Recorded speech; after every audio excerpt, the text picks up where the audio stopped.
उत्तर प्रदेश में रोडवेज कर्मचारी संयुक्त परिषद के प्रांतीय महामंत्री गिरीश चंद्र मिश्रा जी का Gorakhpur railway bus station roadways परिषद के क्षेत्रीय कार्यकाल पर आगमन हुआ। महामंत्री के गोरखपुर आगमन पर गोरखपुर क्षेत्र के क्षेत्रीय प्रबंधक लव कुमार व सेवा प्रबंधक मुकेश कुमार, गोरखपुर डिपो के सहायक क्षेत्रीय प्रबंधक महेश चंद्र श्रीवास्तव एवं परिषद के क्षेत्रीय अध्यक्ष महेश कुमार राय, क्षेत्रीय मंत्री विनोद कुमार तिवारी, तिलक राम दुबे, मंडली अध्यक्ष जयप्रकाश दुबे, प्रांतीय प्रतिनिधि अजय कुमार ने उन्हें बुके देकर व माला पहनाकर उनका स्वागत अभिनंदन किया तथा गोरखपुर क्षेत्र के सभी शाखा अध्यक्ष व शाखा मंत्री, क्षेत्रीय व क्षेत्रीय सदस्य वहां उपस्थित सभी कर्मचारियों ने माला पहनाकर उनका स्वागत अभिनंदन किया गया। स्वागत अभिनंदन के बाद महामंत्री का उद्बोधन हुआ। उद्बोधन में महामंत्री ने प्रदेश में हो रहे अनाधिकृत डग्गामार वाहनों के बारे में जानकारी दिए।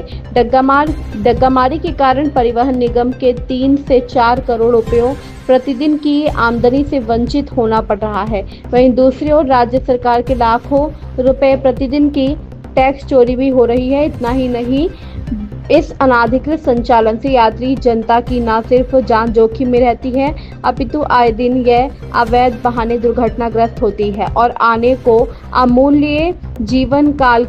काल में समा जाते हैं। महामंत्री ने परिवहन निगम कर्मचारियों को 4% महंगाई भत्ता 16 में 2025 से स्वीकृत होने पर रोज व्यक्त किया और 2001 के संविदा चालक परिचालक को अभी तक नियमित नहीं किया गया। आपका गोरखपुर में आगमन है,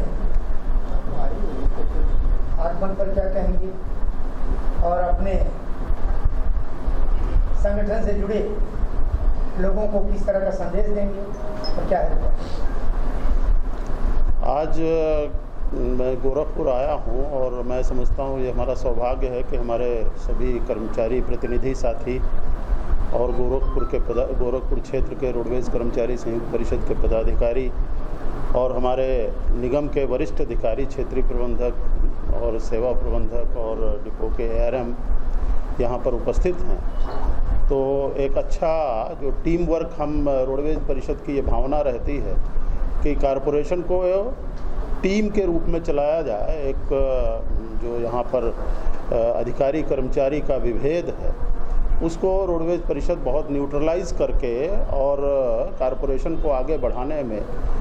सब लोग सहयोग करके एक साथ चलें, ये प्रयास रहता है और वो प्रयास यहाँ पर आज सफल दिख रहा है। उसके अलावा मैं इस अवसर पर ये कहना चाहूँगा, इस वक्त निगम के सामने कुछ कठिनाइयाँ हैं और कई कठिनाइयाँ कर्मचारियों के सामने भी हैं। निगम के सामने इस वक्त गोरखपुर को, अगर हम वैसे तो पूरे प्रदेश में है, लेकिन गोरखपुर जैसे सेंटर सा बनता जा रहा है, जो अनऑथराइज्ड फ्लाइंग है, जो अवैध संचालन है मार्गों पर, जो अखिल भारतीय पर्यटक परमिट लेकर के और कॉन्ट्रैक्ट कैरेज के बजाय स्टेज कैरेज के रूप में तमाम गाड़ियां दौड़ रही हैं, ये कारपोरेशन के लिए इस वक्त समस्या बनी हुई है। और एक हमारा मोटा सा आंकलन है कि कारपोरेशन का कम से कम 3 से 4 करोड़ रुपया प्रतिदिन ये लूट कर ले जा रही हैं और राज्य सरकार के राजस्व को भी क्षति पहुंचा रही हैं, जो मैं समझता हूं कि कम से कम 70-80 लाख रुपया रोज़ राज्य सरकार का भी राजस्व का नुकसान हो रहा है और ये नियंत्रित नहीं हो पा रहा है। इसको अभी रोडवेज परिषद ने गत दिनों एक अभियान भी चलाया है और पूरे प्रदेश में प्रत्येक ज़िले के डीएम और एसपी को और वहाँ के संभागीय परिवहन अधिकारी को नोटिस दिया गया है कि इन पर रोक लगाई जाए और अगर रोक नहीं लगती है तो आने वाले दिनों में परिषद आगे भी कार्यक्रम चलाएगी और जो इसको रोकने के लिए जो भी तरीका है शांतिपूर्ण ढंग से, वो हम निश्चित रूप से उसको अपनाएंगे और इस पर रोक लगवाने का प्रयास करेंगे। तो ये संभागीय अधिकारी के ही सहयोग से, यूँ कहें तो उनके अधीनस्थ रहने वाले लोगों की अधिकतर गाड़ियाँ, बसें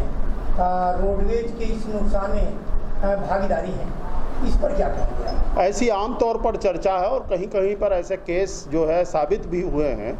और ये मैं दुर्भाग्य मानता हूँ कि 1972 से पहले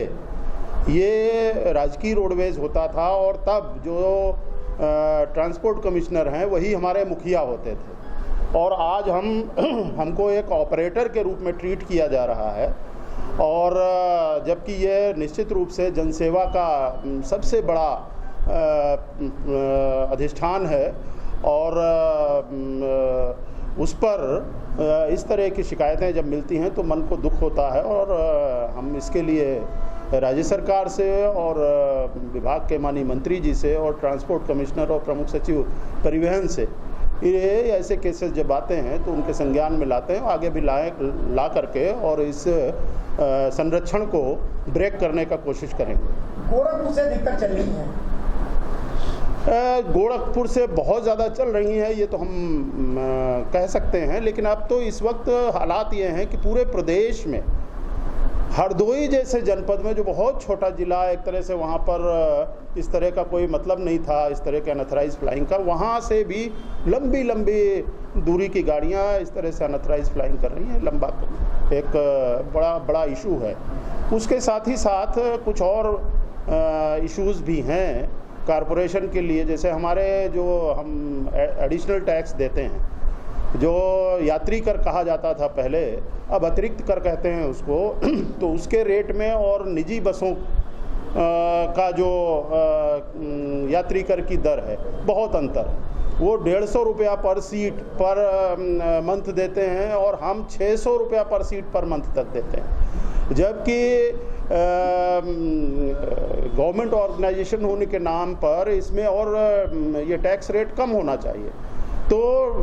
जबकि टैक्स जो है वो 4 गुना लगा रखा है। इससे कहीं ना कहीं यात्री जनता की जेब पर भी बोझ पड़ता है, और मैं समझता हूँ हमारी ये मांग भी रही है और इस पर लगातार हमारा प्रयास चल रहा है संगठन की ओर से कि ये कहीं ना कहीं इसमें सामंजस्य स्थापित हो, जिससे इसका लाभ यात्री जनता को भी मिले, उन्हें वो भी कम किराए में परिवहन निगम की बसों में यात्रा कर सकें। जैसा आपने अभी कहा कि 150 प्रति यात्री पर है और 600 रुपये हमारे रोडवेज बसों पर है, क्या इसी का लाभ रोडवेज के कर्मचारी अपने अधीनस्थों को दे रहे हैं? नहीं, रोडवेज के कर्मचारियों का इसमें रोल नहीं है, शायद आपके समझने में कुछ फ़र्क हुआ है। मैं ये कह रहा हूँ, ये एक्चुअली हम राज्य सरकार को टैक्स देते हैं। कहने को तो जैसे वैसे तो टैक्स फ्री होना चाहिए, लेकिन फिर भी हम कम से कम 250-300 करोड़ रुपया प्रति वर्ष खाली पैसेंजर टैक्स देते हैं। वैसे ओवरऑल टैक्सेस अगर जोड़े जाएं तो 800-900 करोड़ रुपया हम राज्य सरकार को विभिन्न प्रकार से टैक्सेस देते हैं। तो ये यात्री कर, इसमें परिवहन निगम के कर्मचारियों का कोई रोल नहीं है। हमारा ये कहना है कि अगर ये रेट और हमारा और निजी बसों का कहीं पैरिटी होगी, कहीं पर सामंजस्य होगा, तो फिर यात्री निश्चित रूप से यात्री का जो टिकट की दर है वो हमारी ऑटोमेटिक रिड्यूस हो जाएगी, और जो रिड्यूस होगी तो उसका लाभ यात्री को मिलेगा। ये है मेरा मतलब।